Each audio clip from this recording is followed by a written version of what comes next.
एक ऐसे शख्स के पास बैठे हैं जो आदिवासी विरोधी हैं। वो नहीं चाहते कि आदिवासी युवतियों पर जो यौन शोषण के आरोपी हैं उन्हें सज़ा मिले, वो जेल जाएं। आप इनको जानते भी होंगे। चेहरा देखने से पहले इनका परिचय बता देता हूं। नाम है बाबूलाल मरांडी। आदिवासी समाज और खासकर जेएमएम ये कह रही है कि आप नहीं चाहते हैं कि आदिवासी युवती के साथ जो गलत हुआ उसके दोषियों को सज़ा मिले, इसीलिए आप प्रेस कॉन्फ्रेंस कर रहे हैं, क्योंकि वो आपके करीबी हैं, बस इसलिए। देखिए, पहली बात तो मैंने बार बार मैं कहता हूँ भाई, पूरे मामले की जांच होना चाहिए, निष्पक्ष जांच होना चाहिए। अब कोई अगर सरकार के विरोध में लिखता है, पढ़ता है, बोलता है, चूँकि लगातार सरकार के गलत कामों का हम विरोध करते हैं, तो फिर हमारे सहयोगी के ऊपर अगर केस हुआ है, अगर सचमुच में जांच के बाद वो दोषी निकलेंगे तो फिर कौन किसको रोकता है। लेकिन आप जिस ढंग से उनके ऊपर केस करेंगे, हमने तो आप देखा कि पहले भी हम कहीं भी कोई इस प्रकार की घटनाएं होती है, आदिवासी क्या, गैर आदिवासी या क्या, किसी भी समाज के लिए हम सबसे पहले आगे खड़े हुए हैं। कहीं भी लोगों के साथ हमने उसकी तहकीकात करते हैं। आप सबको इंतजार अली का भी मामला याद है सबको, और इसमें भी हमने तो बार बार कहा कि भाई या तो हाई कोर्ट के सिटिंग जज हो। जेएमएम तो कह रही है पुलिस पे भरोसा क्यों उठ गया? पुलिस के सुरक्षा में रहते हैं बाबूलाल मरांडी, अभी तक मुख्यमंत्री रहे हैं। पुलिस से क्या उनका द्वेष है? पुलिस तो जांच कर रही है। पुलिस हरि कीर्तन तो थोड़ी कर रही है।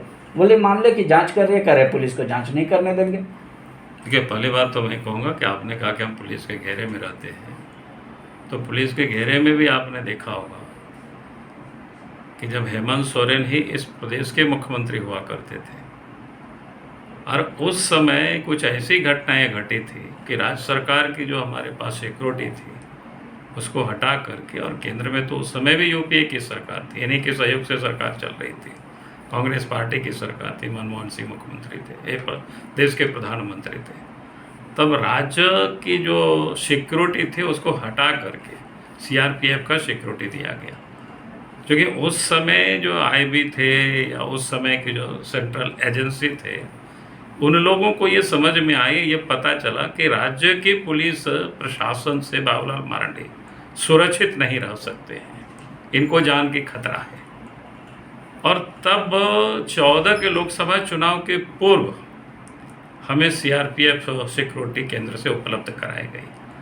तो इसलिए मैं कह रहा हूं कि जब राज्य में हेमंत सोरेन जी के नेतृत्व में सरकार बनी है, तो वास्तव में हमारे ऊपर ही नहीं, हमारे सहयोगी साथियों के ऊपर भी बड़ी संकटें आई है, और आज भी वही स्थिति है।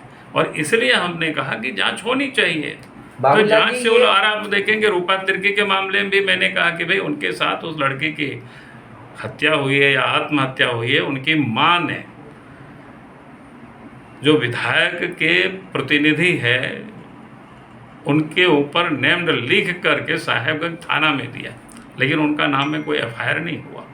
तो आप समझ सकते हो उस पुलिस पर आप कैसे भरोसा कर सकते हैं भाई? जब उनकी माँ ने लिखा और उसके एफआईआर करते और इस पर जाँच करते और जांच करके फिर दोष मुक्त होते तो हमें कोई बात नहीं, पहले तो एफआईआर करने को ही तैयार नहीं। तो ऐसी कई एक मामला है, इस पुलिस पर कैसे विश्वास कर सकते हैं प्रशासन के ऊपर? अभी आप रांची में देखें ज़मीन की दखल वगैरह किस प्रकार से हो रही है।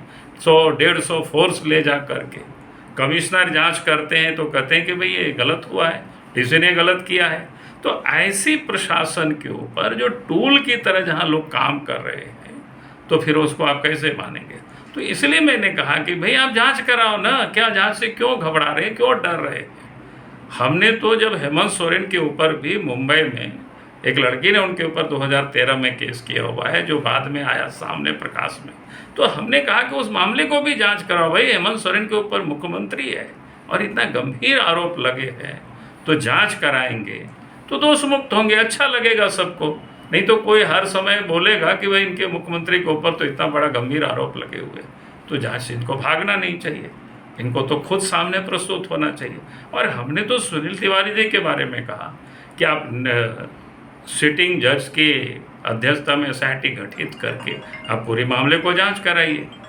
या सीबीआई से जांच कराइए, दोषी होंगे तो वो फांसी पर चढ़ेंगे, कौन रोक रहा है उसके लिए? अभी क्यों हम भागे कानून का चल रहे हैं सुनील तिवारी? उनको गिरफ्तारी देनी चाहिए, अपनी पुलिस के सामने सरेंडर करना चाहिए या कोर्ट में सरेंडर करना नहीं, चाहिए। अब इस पुलिस के ऊपर कहाँ भरोसा, जहाँ जो जबरदस्ती जब कोई केस करा रहे हैं पकड़ करके ला करके, तो आप समझ सकते हो। सुनील तिवारी तो नहीं है, लेकिन आज जिन लोगों ने केस किया है सुनील तिवारी जी के ऊपर, आप उनके घर में चले जाइए, उनके घर में वो लोग हैं क्या?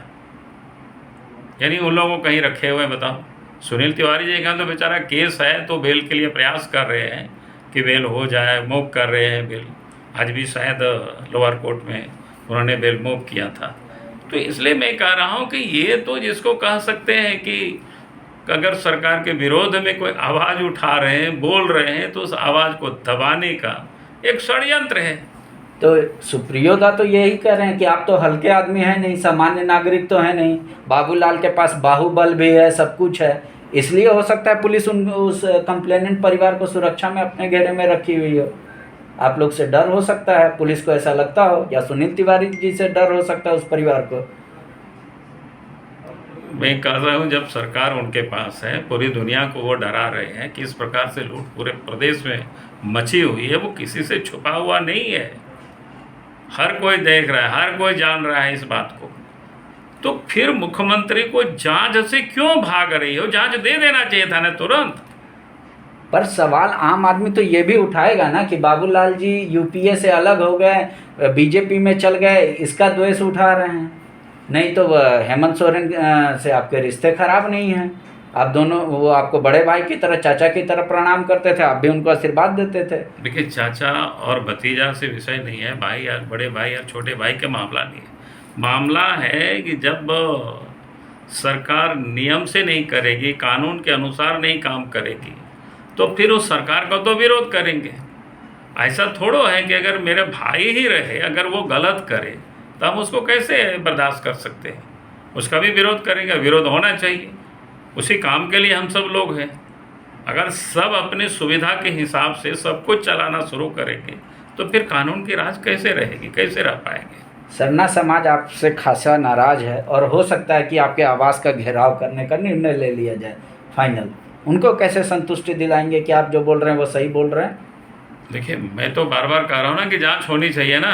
उन लोगों से भी कहेंगे, सरकार से आप लोग यही कहिए, उनको मुख्यमंत्री से कहिए कि भाई रूपा तिर्की का भी मामला, हेमंत सोरेन का भी मामला, सुनील तिवारी जी का भी मामला सीबीआई से जांच करावे, या फिर हाई कोर्ट के सिटिंग जज की अध्यक्षता में एसआईटी गठित करके वो जांच करा दे पूरी विषय, तो दूध का दूध पानी का पानी हो जाएगा। तो उन लोगों से भी मेरा यही निवेदन है कि भाई वो सारे लोग जाए और जा कर के मुख्यमंत्री को कहे कि भाई आप सारे मामले को जांच करा दीजिए। सच को आज क्या, दूध का दूध पानी का पानी हो जाएगा। आप अपने सत्ता का, अपने ताकत का गलत बेजा इस्तेमाल कर रहे हैं, ऐसा जेएमएम का मानना है। आप पिछले दिनों अमित शाह से मिलकर शिकायत की है राज्य सरकार का, पुलिस का, ये क्या दर्शाता है?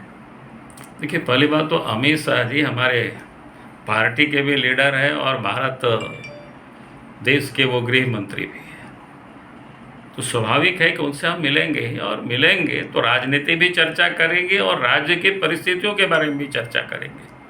आए दिन जो राज्य में जिस प्रकार से जो घटनाएं घट रही हैं, तो स्वाभाविक हम चर्चा करेंगे उन सारी चीज़ों पर। आपको ऐसा नहीं लगता कि सुनील तिवारी पे जो केस हुआ है वो सही है? पहली बात तो मैं कह रहा हूँ ना कि भाई आप जांच कराओ ना।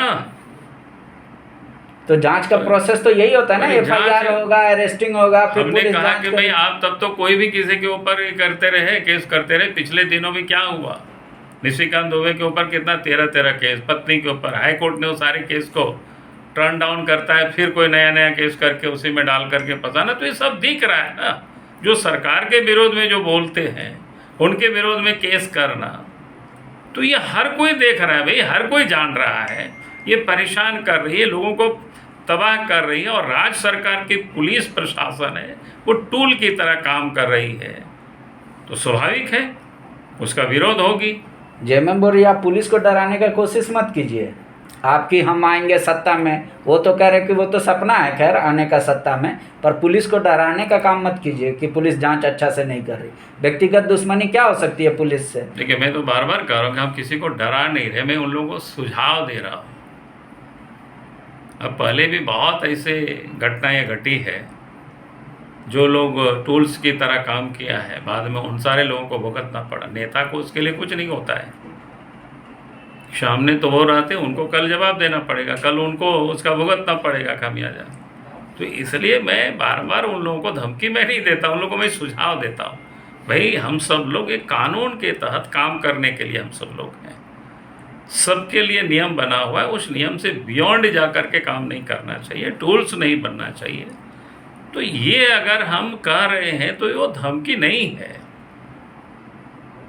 एक समझाने का रास्ता है कि उन लोगों को बता रहे हैं कि भाई समझो, नहीं तो भविष्य में भी, क्योंकि कागज पत्थर मरता नहीं है। आप देख रहे हो ना कब फॉर्डर स्कीम का क्या घटनाएं हुई थी, आज भी लालू यादव उसके पीछा नहीं छोड़ रहा है। उस समय भी कोई केंद्र में बीजेपी की सरकार नहीं थी, कांग्रेस की ही सरकार थी, लेकिन उस समय से उनकी जेल यात्रा अभी तक समाप्त नहीं हो रही है। ऐसा कई एक उदाहरण है, कई एक किस्से हैं, आप सबको जानते हैं। तो इसलिए मैं प्रशासन को भी कहता हूँ कि भाई आप ये गलत मत करो।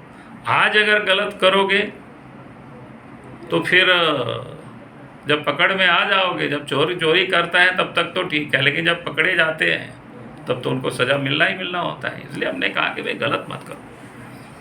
शुक्रिया। तो बाबूलाल मरांडी का ये मानना है कि जब जब राज्य में हेमंत सोरेन की सरकार बनी है तब तक इन पे कोई आफत और विपत आया है एक साथ।